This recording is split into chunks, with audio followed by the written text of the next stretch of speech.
What's up, guys? Welcome to Still Talk with my ex. I'm Brandon.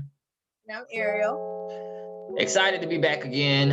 Ariel, we got some questions for you all. You all know we are sticking with this dating scene. We told you all we would be consistent. We meant it. So we got some questions, talk about some awkwardness in the dating, and we'll just kind of get to it. Ariel?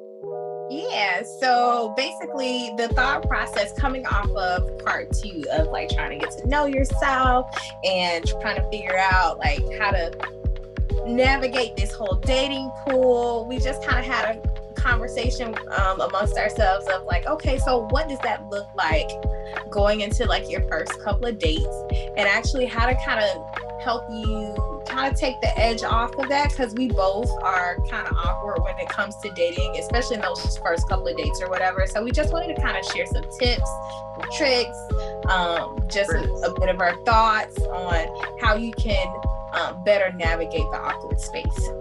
And also we'll talk to you about like some of these questions and whatnot that you may want to think about asking versus other questions that you probably want to stay away from. And it may still be awkward, but listen, take the pressure off. It's the first date. It's the first date. So I think going into that, like, let's talk about that first date jitters. What would be some of your thoughts in terms of how to navigate that and how to get over those? I think the first thing is like, I really don't think there is, I think it's natural to be normal. We tend to want to represent well. That's in anything in life. You know, I've done public speaking for a little while, not for a while actually, and I always get nervous in whatever, capacity I'm in. And so I think it's the same thing when you meet somebody for the first time and you want to make a good impression, that it might be a little awkward. What I usually go to is like try to compliment a young lady. So if I am a little nervous, I'll be like, you look nice, how's your day going? Starting to realize that those can be icebreakers. It's funny because you don't know if you should, go in for the handshake. I think you might have mentioned this earlier, Ariel, going for the handshake, going for the hug, like what you do. Yeah, yeah, that whole like, oh.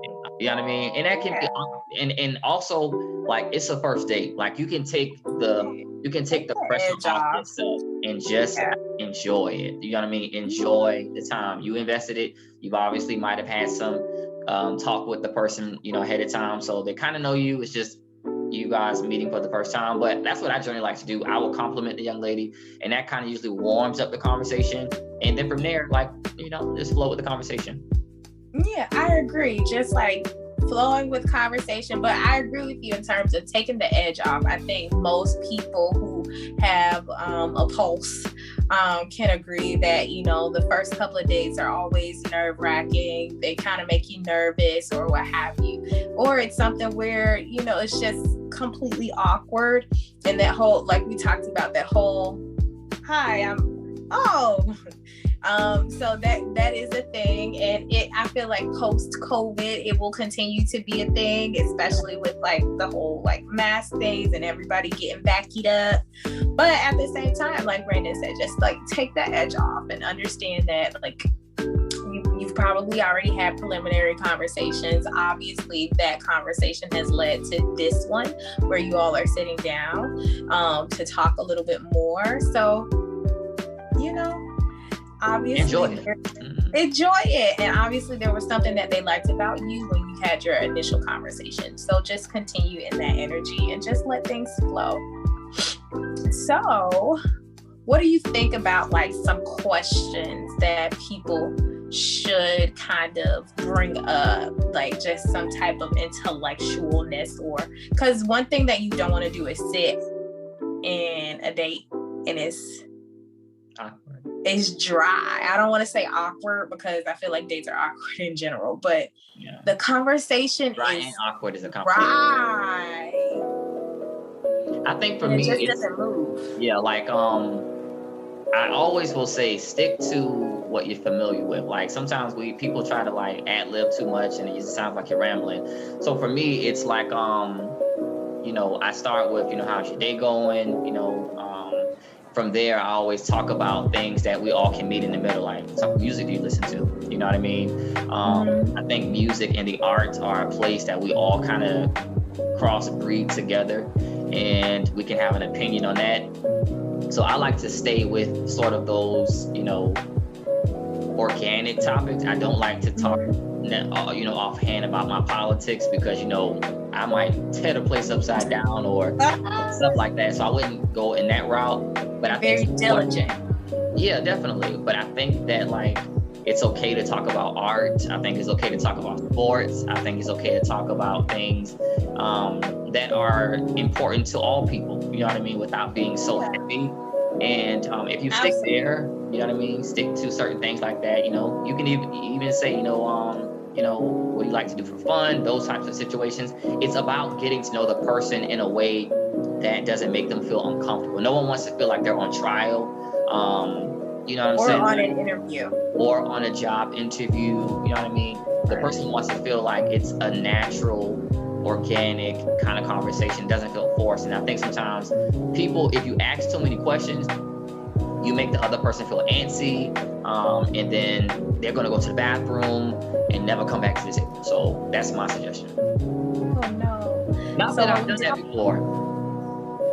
I haven't either. I'm kind of like, if dates are awkward, I won't say awkward, but if dates are dry or they're just leaning more so to like terrible, I usually just try to like, okay, you can stick through this for maybe like another 10 to 12 minutes, and then gone on to your car and say a good night and not talk to them ever again. Like, you can just kind of make your mind up in your head, and then still be polite.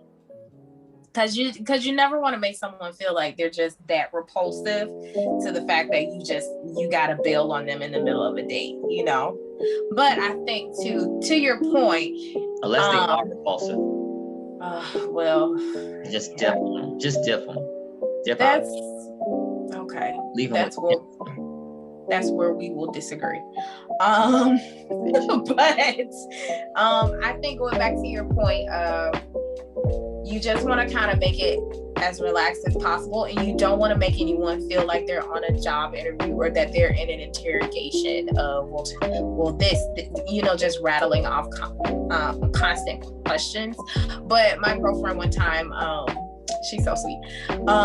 She texted me one night and she was like, Ariel, I need something to talk about. So what's a good question to ask? Because I'm on a first date and I don't know. And basically I was just like, we'll ask him. I was sitting down and I was thinking, and I was like, okay, well, do you like I was like, let's gauge the temperature. Do we like him, or are we just being polite? And she was basically like, no, we like him. And I was like, okay, well, maybe you want to do something thoughtful. And so while he's in the restroom and everything like that, I texted her and I told her, I was like, hey, you should probably ask him, like, if you're stranded on an island for an extended amount of time and you can only take 3 items, what 3 things would they be and why? And she was like, oh, whoa, that's real thoughtful. And I was like, yeah, but then I thought about it and it's like, yeah, you kind of want to ask those type of questions. You want to kind of ask thought-provoking things and kind of think about that person's thought process. Like, why would you choose these things to go up to this island? And it could tell you about their values, what they find to be important, what they tend to prioritize. And that can just kind of, again, because we're gathering data, dating is gathering data. So we're gathering data and we're also being stealth. So we're not making somebody feel, just completely terrified. I think another good question like that would be like, tell me about your proudest moment, just to kind of get somebody bragging on themselves, because people love to talk about themselves, which could kind of help take the edge off of that too, once you get a conversation sort of rolling. And who knows, maybe all you need are those 2 questions or what have you. So any other thoughts on that? Yeah, I actually think it's a good idea to get insight, as much intel you can on the first initial date. But I also think too, there's people communicate and respond differently. So there are social cues that are going on as well too. So whereas one person might be a bit more extroverted and the other might be more introverted. And so I feel like you may not want to base it on how well they answer the question, more so than the substance and the sincerity of how they answer the question. Absolutely. I would agree. Yeah, I think a lot of the times I've learned, men, women, we communicate differently, and sometimes conversations can tell you about, a person's value. So I actually don't like the question about, tell me about the 3 items. I think it's a good question, but it's not something that I use on a date. It kind of feels a little like archaic, or dated. Yeah, I think for me, it would just be more so of just like, where'd you go to school? That would kind of let me know, like, to which degree level you were at, and I can kind of gauge in my mind. I'm like, okay, so you got your bachelor's, or maybe you are, you got your certificate, etc., or that kind of can let me know. Yeah. I can kind of. I'm also very calculated in how I ask questions. We should do another segment on that, like how to ask questions and get information without people being like super like protective and guarded. But yeah, that's what I would probably say. Just be cautious of what your expectations on how they should answer, because you don't want to assign your identity to them. You want to give them the space to be as comfortable as possible and be their authentic self. And so just leave space for that. Yeah. Okay. So what are some questions, since you brought that up, of like, that's not something that you would like, what are some questions that you think are some don'ts as it pertains to dating? That's a good question. Like, don't come out and ask a person, why are you single? I think people do that already. I'm sick of that question. I'm sick of it. Retire. Put it in the trash. Put it in another trash and burn it. Like, no more. No más. I think people like people who are married or your relatives ask that question to singles enough, so you don't really want another person sort of indicting you because you are single, because it can kind of come off very inappropriate, and you can easily condescending, and you can easily find yourself saying, why are you single? You know what I mean? Exactly. So I think that it helps to not ask that question, and to really just say, if I want to find out why a person is single, just listen to how they talk. They'll show you why they're single. You know what I mean? It's more about the patience and being a bit more strategic than just losing the person at that moment. Because immediately when someone asks me, so, why are you single? First of all, I'm single by choice, and I decide who I want to be in a relationship with. And so you take that choice away, and you set the precedent that something is wrong with them, and that can make them very defensive. So that's a question that I would say, don't do it unless you want that smoke. Because essentially, I'm retorting with, okay, so why are you single? Yeah, and you can make the because we both here on this date. See how Ariel looks. You don't want to look at that. You don't want that vibe. You know what I mean? In terms of just. And I'm giving this same face as I ask it. Like, I'm not fixing my face. I'm not gonna try to look nice. No, you gonna get this face. As beautiful as it is, you gonna get it with all of this attitude. And that means that you have just been canceled. So it won't be a second part. So you're like, let's just go ahead and get through the other motions because I'm done. Yeah, that might be a good segue to just actually go to the bathroom and leave. Who knows? But another question that no. I think another question that for me that I was thinking about too is like, Pete, believe it, as crazy and as mercurial as this might sound, people do this, and I don't think that you should. And when they say, how much do you make? Like, that comes up in terms of like money. And I think it's one of the most distasteful things that a person can, say, not even intimate, but actually come out and say on a date, because that's personal information. You're a stranger. You know what I mean? Yeah. I actually. And that's not, and I don't think that is distasteful. I don't think that a a lot of times I don't see it on the women's side though. Like I feel like that's just something of a woman to a man more often than not. Not to say that women don't get that question either, but I think it's more so of a woman to a man, because it's that whole, I guess, security thing, or you know, they don't want to date a man who's making less than whatever, because they've been down here listening to the so we. But the reality of the situation is, I still think that it is a distasteful question. Yes. Very distasteful. But I think that is something that's very much so seen from a male's point of view. So yeah. But the topic that I was like, okay, you should stay away from talking about your ex, or asking about their ex. Like, can we just abort mission altogether? Let's not talk about it. Let's not compare notes. Let's not think about these things. Cause I just feel like it just goes sideways more often than not. Like, it's personal. It's way too personal. And that's indicative. To me, that's like indicative that you're extremely, you know, just, you don't have really the capacity to really kind of discern what's appropriate and what's not appropriate. And so for me, that would read like very teenage, very sophomoric, and very just not no coup. You know what I mean? So for me, like, I agree, like, don't ask about a person's ex. It's way too personal.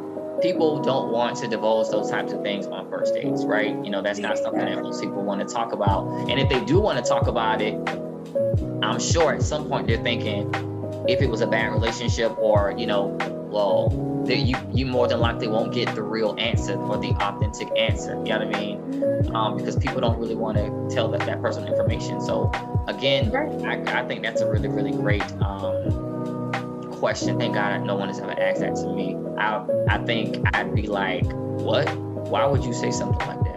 I haven't asked that of anybody, and I don't think anyone's asked me that, but I have been on a date where we're having a whole conversation and this individual brings up that topic of their ex, and it was very awkward because it was a first date. Yeah, that's awkward. I was just like, let me sit here and eat these wings and continue on with life. Yeah, and that it can also like show that they might still be, you know, broached to might still be there. Mm-hmm. Yeah, I always tell maybe people, that like, they haven't had some healthy uncoupling. Yeah, and that person is still next to them. You know what I mean? Maybe not physically, but, you know, in the proverbial, that person is still right there next to them, and they haven't, you know, distanced or divorced themselves of that individual. And so, like, that, don't ask that on the first date. You know what I'm saying, fellas? You don't want to ask her that on the first date, because she gonna look at you like you're crazy. You know what I mean? Just don't. Just say no. Just say no. Mm-hmm. Absolutely. Yeah. So I think we've done like a good job of unpacking some of these questions, these comments, dealing with the awkwardness of dating and what it may look like going forward. Did you have any other thoughts, comments, concerns about it? Think before you speak. That's a big one. That is a big one. Take some time before you speak. You know, if you think about it and you say it in your subconscious and you audibly hear your own self saying it, and you have to think and say, like, that sounds crazy, then it probably shouldn't come out your mouth. So think before you speak. You could, you know, again, this might be somebody who you might have a lot in common with, and, you know, you could have just ruined the moment because you didn't think twice before you speak. That happens a lot. You put your foot in your mouth and you're like, dang it, I ruined it. Yeah. But I think too, like, even if you do have these moments or these slip-ups, or you've had these moments in the past, that does not mean that you are a terrible person to go out on a date with. It just means that you may need to tweak your dating style just a little bit. I mean, and on top of that, just because we have stated that these questions or these styles of dating have been, you know, awkward or a little bit off-putting for us, or, you know, even some of the questions that we said that you could possibly use, just think about them in terms of, again, knowing your expectations, like we talked about in the previous video, and just seeing what works for you. You can take this advice, and you are also free not to take this advice. And also know that all of these things that we are talking about may or may not work for you, and that is okay. You got to figure out what works for you, what works best for you in the space of dating. But again, just like we said, take the pressure off. It's, you know, this person obviously likes you enough to sit down in person and have a conversation with you. And so if that's the case, you know, maybe they will continue to like what they hear from you. Even if you do ask an off-putting question, you may want to try to redeem yourself and actually say, hey, I felt like that was a little bit off-putting. Was not my intention. I apologize.